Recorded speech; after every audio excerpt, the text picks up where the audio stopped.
And the comment section was right. It was bound to happen. My Forester is dead. Okay, it's not really dead, but there's no power.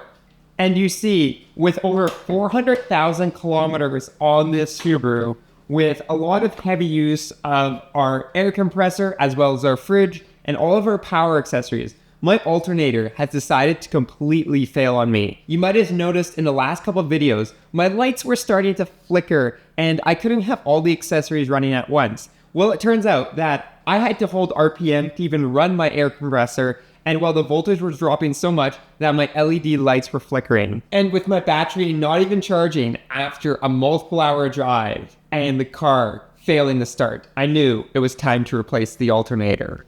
But today, we're not going to be replacing it with just another OEM replacement that's only putting out a measly 90 amps. Today, we're going to be putting in this, a 220 amp alternator that is a direct fitment for the OEM one, with the only change being it's now doing 220 amps instead of 90. Now, swapping out an alternator on the Subaru engines is actually really easy if you do it right. There's a couple things that actually can go wrong, and I've done it before on this car when my belt slipped way out in the backcountry and I had to put it on, and you can actually snap the mounting thing. So I'll show you exactly how to go ahead and do that. But first, I do want to mention that this 220 alternator is a direct factory fit, same plug, same mounting positions, but when you're installing something like this, you are going to have to upgrade the electrical to get full use of this, because let's be real, Subaru's factory harness from 2004 was never meant to take 220 amps. So later on, we're going to be upgrading the wiring in this car. Not today's video, as today we're going to focus on getting this installed, but look out for that later on our ventures where we go ahead and upgrade the 3 power cables that are critical to make use of this alternator. Now, first things first, before we go ahead and touch the alternator, like anything we do with electrical in our car, we're going to go ahead and disconnect the negative terminal so that we don't happen to short anything out. It's a good safety thing, even if you don't think you will have any issues. You never know, and it takes all of 10 seconds and you're good to go start on the alternator. So here it is. We have essentially 1 bolt, 2 bolt, 3 bolts holding it together, and then we have our power connection up here. The nice thing is everything is a 12 millimeter. So you can go ahead, toss a 12 on a ratchet, and you'll be good to go. First and foremost, we'll go ahead and disconnect the upper power here so we can get this off. And with the power off, then we can actually move to the alternator itself. As I said, there's a couple of things going on here. So you have this long bolt that goes through this bracket, and then there's actually a little bit of a bracket in here that is loose. You're gonna wanna be careful not to lose that down into your engine bay. And then this is our tensioner here. So we have this bolt and this bolt. What you don't wanna do is you don't wanna start working on this bolt, because as you can see, if I undo it, it only goes so far and then it kind of stops. What is holding all the tension is this bolt down into the back of the alternators. And so with this system, we essentially want to go ahead and loosen off this bolt that is clamping it all together. And you're going to see that it should kind of be able to wiggle. Then we're going to go over here and loosen this guy off. And you're going to see sometimes it will be loose. Sometimes, like now, it won't be loose. So what we're going to do is release the tension with this top bracket now, because what this will do is when you're undoing it, is it's gonna pivot the whole thing downwards so that you can get that belt off. And then once this is loose, we can go ahead and loosen this guy off a bit more. And it's really just working this stuff loose until you can slide this belt off one way or another. I find the power steering pump is usually the easiest. And you can go ahead and put this belt to the side. With the belt off, we can really just take the alternator off now. So we'll undo this guy. And with that, you can see the alternator has dropped off of the bracket. If you're having troubles with the belt, you can actually just undo this bolt until the alternator falls all the way down. And then, well, it will be loose. So we can go ahead and undo this other mounting, being sure not to lose this little bracket that's hiding back there. And then you should be able to just wiggle this long bolt out of there. And with that, your alternator is almost out of here, but you don't want to forget to disconnect this green plug. Some pliers will probably be your friend here. And just like that, we can pull the old alternator out. And dropping the new one in will be pretty much the same thing, just in reverse. Just don't forget to tension it, but I will show you that here in a minute. So first things first, we'll get our throttle cable out of the way, and we'll kind of sneak this guy in. And it'll drop down onto, I'm assuming, an evap cable, so be careful. And then we'll take our little sneaky bracket here, and we'll take our long bolt and put it through and get it pivoting on that one bolt here.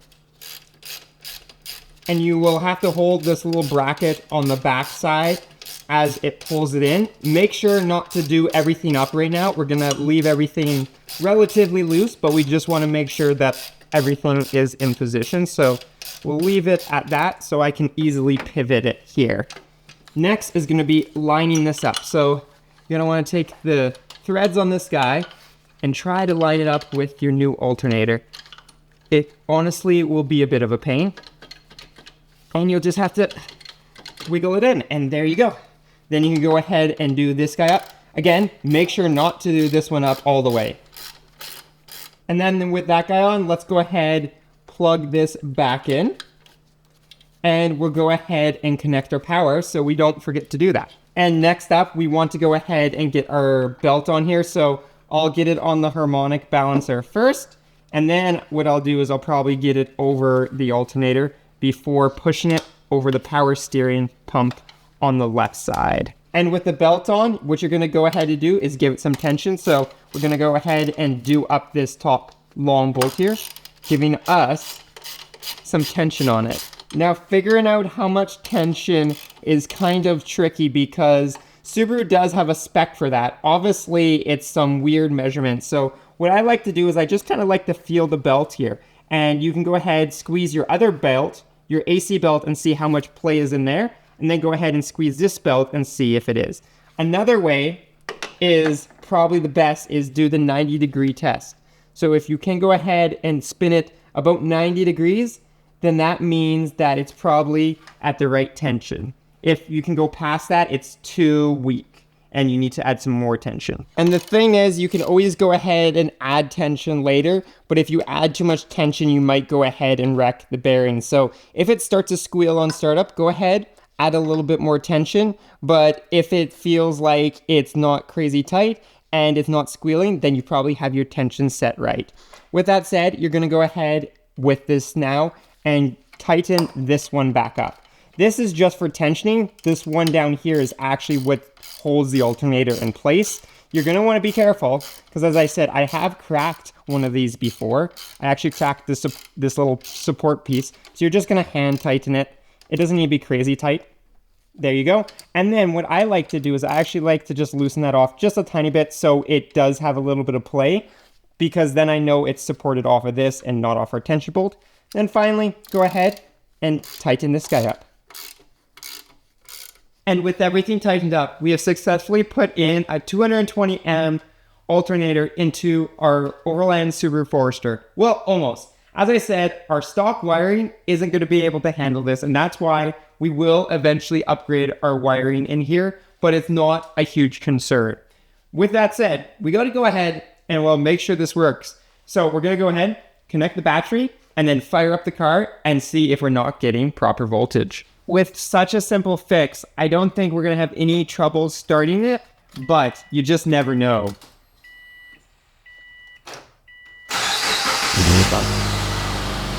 And there we go, it's starting. And it looks like from down here, we're reading about 14.2 amps, which is exactly what we want. And checking out my battery monitor on my phone when it was running, we were getting 14.4 volts on the battery. So we're getting a good charge, which means my air compressor is going to work, my lights aren't going to flicker, and I'm finally going to be able to go out on a trail without having to worry about shutting off my car and not being able to start it again. That said, we still have a lot of work to do with regards to being able to harness that 220 amps with all of the electrical that we have going on in the Forester. So look out for that, including wiring what's called the big three, as well as cleaning up a lot of our wires, because as I said, there's a lot going on. So let me know if you've ever had to go ahead and replace your alternator yet on your project car, or maybe you're lucky and still running the factory one. With that being said, don't forget to go ahead and check out, well, the channel memberships for some behind the scenes content, as well as some exclusive perks, and Flat for Off-Road for all your adventure Subaru needs here in Canada. And I'll be seeing all of you on the next adventure.